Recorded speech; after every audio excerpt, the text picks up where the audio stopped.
سلام، خیلی خوش اومدین. تا حالا با خودتون فکر کردین اگه یه روزی خدایی نکرده پاتون به دادگاه باز بشه، چجوری باید ثابت کنین که حق با شماست؟ امروز میخوایم با هم یه جعبه ابزار خیلی مهم رو باز کنیم، جعبه ابزار اثبات دعوا در حقوق ایران. ببینیم برای اینکه به حقمون برسیم، قانون چه چیزهایی در اختیارمون گذاشته. خب، بذاریم با یه سوال خیلی مستقیم شروع کنیم. فرض کنین یه حقی ازتون ضایع شده یا یکی به تعهدش عمل نکرده. وقتی میرین دادگاه، چطوری میخوایم به قاضی بگین و ثابت کنین که حق با شماست؟ خوشبختانه سیستم حقوقی ما برای این کار یه نقشه راه خیلی دقیق و روشن داره.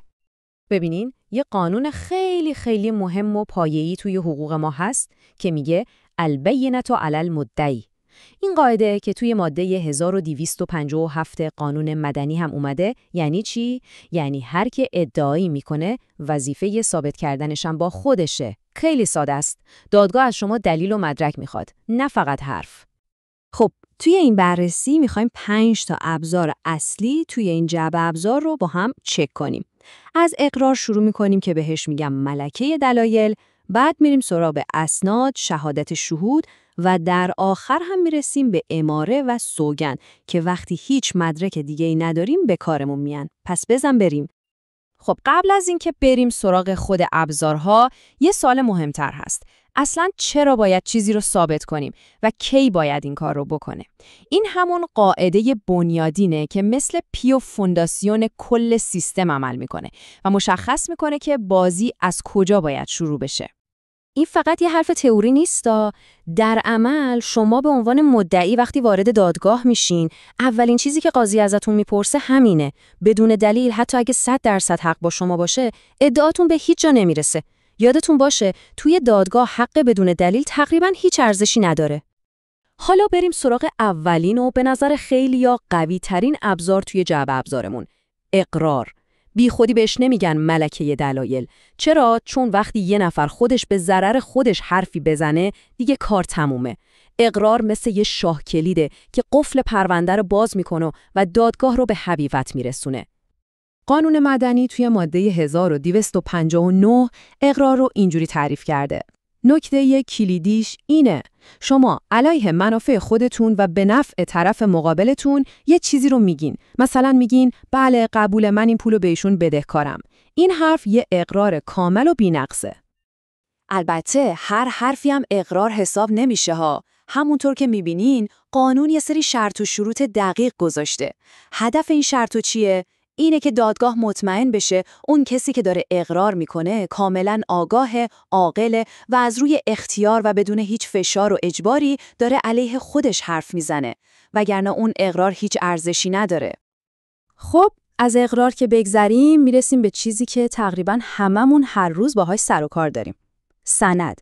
از یه قرارداد ساده و چک گرفته تا سند خونه. اما حواستون باشه، توی دادگاه هر نوشته‌ای یه ارزش نداره. قانون یه خط خیلی بزرگ و مهم بین دو نوع سند کشیده: سند رسمی و سند عادی. بیایم ببینیم فرقشون چیه. کل داستان اینجاست. یه سند رسمی، مثلا سندی که توی دفترخونه تنظیم شده، یه قدرت فوق‌العاده‌ای داره. طرف مقابلتون نمیتونه خیلی راحت بگه این امضای من نیست یا من اینو قبول ندارم. تنها راهش اینه که ادعای جعل کنه که ثابت کردنش کار حضرت فیله. اما یه سند عادی مثل یه قولنامه دستی به راحتی با انکار طرف مقابل اعتبارش میره زیر سوال و حالا این شمایین که باید بدوید و اصالتش رو ثابت کنین. این جدول قشنگ بهمون نشون میده که قدرت سند رسمی یعنی چی. فقط ردیف اول رو نگاه کنین. اعتبار یه سند عادی رو میشه با یه انکار ساده از بین برد. اما در مورد سند رسمی داستان کاملا برعکسه. طرف مقابل باید 7 رستم رو رد کنه تا ثابت کنه سند جعلیه. همین فرق توی اجرا هم هست. سند رسمی جورای راه میان بره، ولی سند عادی شما رو وارد یه پروسه کامل دادگاهی میکنه. خب، فرض کنیم نه کسی به چیزی اعتراف کرده، نه سندی داریم. اینجا کار تمومه؟ نه. ابزار بعدی میاد وسط: شهادت. یعنی چی؟ یعنی از چشما و گوشای بقیه استفاده کنیم. کسایی که خودشون توی دعوا نقشی ندارن اما شاهد ماجرا بودن و میتونن به قاضی کمک کنن تا حقیقت رو بفهمه. تعریف شهادت همینه.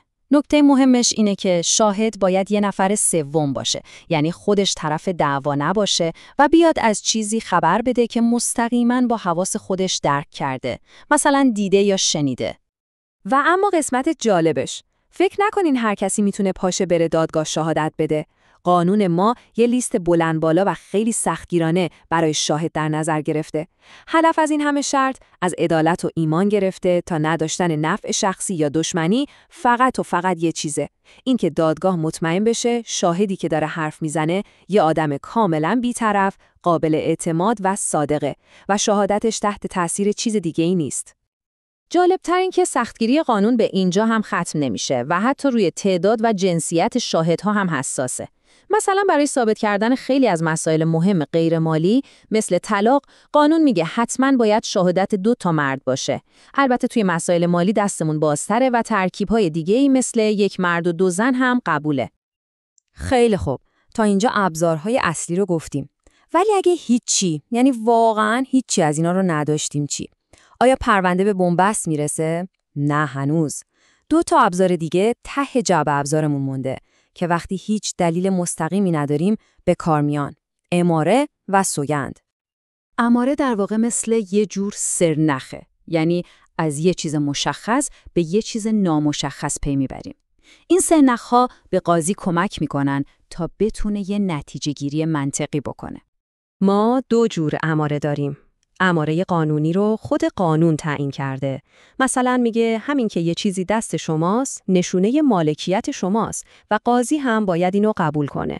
اما اماره قضایی برداشت و استنباط خود قاضی از شواهد و قرائن پرونده است که بهش کمک میکنه به یه نتیجه‌ای برسه.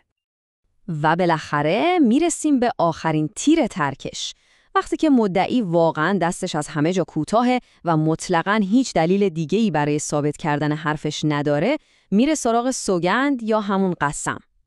پروسه سوگند خیلی جالبه. یه جوری شبیه یه حرکت شطرنجه. شما که هیچ دلیلی ندارین، توپو میندازین تو زمین طرف مقابل و به قاضی میگین ازش بخواین قسم بخوره. حالا اون طرف یا قسم میخوره و برنده میشه یا میگه نه من قسم نمیخورم و اینجاست که بازی برمیگرده. اگه اون از قسم خوردن امتناع کنه، حالا نوبت شماست که با قسم خوردن ادعای خودتون رو ثابت کنین. البته سوگند فقط برای وقتایی نیست که هیچ مدرکی نداریم. گاهی هم به عنوان یه ابزار کمکی استفاده میشه. مثلا سوگند تکمیلی یه دلیل ناقص رو کامل میکنه. مثل وقتی که توی یه دعوای مالی فقط یه شاهد داریم. یا سوگند استظهاری که یه جور اقدام احتیاطی توی دعوا علیه یه فرد فوت شده است. پس دیدیم که برای ثابت کردن یه حق، یه جعبه ابزار کامل و مشخص داریم. اقرار به عنوان قوی‌ترین ابزار، اسناد به عنوان رایج‌ترین، شهادت و در نهایت هم امارات و سوگند به عنوان راه‌هایی برای کشف حقیقت وقتی که هیچ دلیل مستقیمی در کار نیست. و در آخر یه سوال مهم که بهش فکر کنین. اگه توی یه پرونده این ابزارها با هم به تضاد بخورن چی؟ مثلا یه سند رسمی یه چیزی بگه ولی طرف مقابل به یه چیز دیگه اقرار کنه یا شهادت چند تا شاهد با هم جور در نیاد. اون موقع دادگاه کدوم رو انتخاب میکنه؟ اینجاست که بحث ارزش و اولویت این ابزارها مطرح میشه که خودش یه دنیای پیچیده و خیلی جذابه.